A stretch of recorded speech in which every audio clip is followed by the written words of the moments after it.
લોડાઈ ગામમાં પાણીપુરી ખાવાથી 70 લોકોને ફૂડ પોઈઝનિંગ અસર થતા તંત્ર દોડતું થયું। આરોગ્ય વિભાગ દ્વારા 2671 લોકોનો સઘન ડોર ટુ ડોર સર્વે કરાયો। કચ્છ જિલ્લાના ભુજ તાલુકાના લોડાઈ ગામમાં સામૂહિક ફૂડ પોઈઝનિંગની ગંભીર ઘટના પ્રકાશમાં આવી।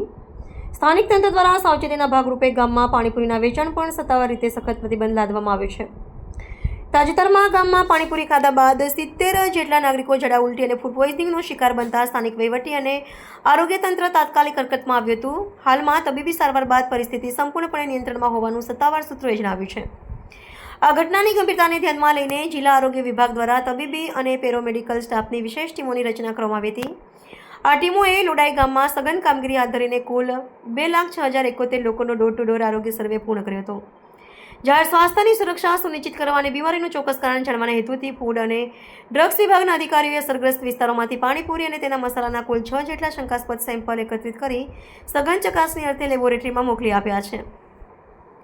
લેબોરેટરીનો સત્તાવાર રિપોર્ટ પ્રાપ્ત ન થાય અને ભવિષ્યમાં આવી કોઈ અનિચ્છનીય ઘટનાનું પુનરાવર્તન ન થાય તે માટે તકેદારીના પગલાં રૂપે લોડાઈ ગામમાં પાણીપુરીના તમામ પ્રકારના વેચાણ પર હાલ પૂરતી મનાઈ ફરમાવવામાં આવી છે।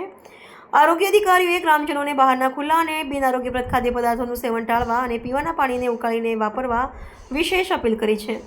તંત્રની સમય સૂચકતા અને સઘન કામગીરીથી હાલ ગામમાં કોઈ નવો કેસ ન નોંધાતા રાહતનો માહોલ જોવા મળી રહ્યો છે। સર, આપનું નામ અને પરિચય? જયદીપસિંહ જાડેજા, લોડાઈ જૂથ ગ્રામ પંચાયતનું તલાટી છું। સર, ખાસ કરીને ગામમાં જે ફૂડ પોઈઝનિંગ બનાવ સામે આવ્યો, કઈ રીતે લોકોને ફૂડ પોઈઝનિંગ થયું અને ત્યારબાદ શું પંચાયત દ્વારા પગલાં લેવામાં? આશરે 2 દિવસ પહેલાં પાણીપુરી ખાવાના લીધે અમુક લોકોને ફૂડ પોઈઝનિંગની અસર થયેલી।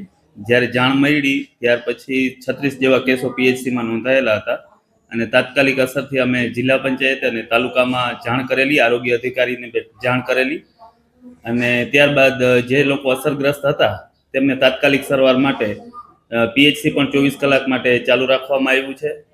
અને વધુમાં અમે જે કંઈ પણ ખાણીપીણીની વિક્રેતાઓ હતા પાણીપુરીવાળાને સદંતર બંધ કરી દેવામાં આવ્યા છે અને સ્વચ્છતા માટે પૂરેપૂરા અભિયાન અમે ચલાવીએ છીએ। અત્યારે રાહતની વાત એ છે કે 2 દિવસ પછી હવેથી કોઈ નવા કેસ આવતા નથી અને સ્થિતિ એકદમ કંટ્રોલમાં છે અને પીએચસીના કાર્યકર્તાઓ બહુ સારી કામગીરી કરી રહ્યા છે।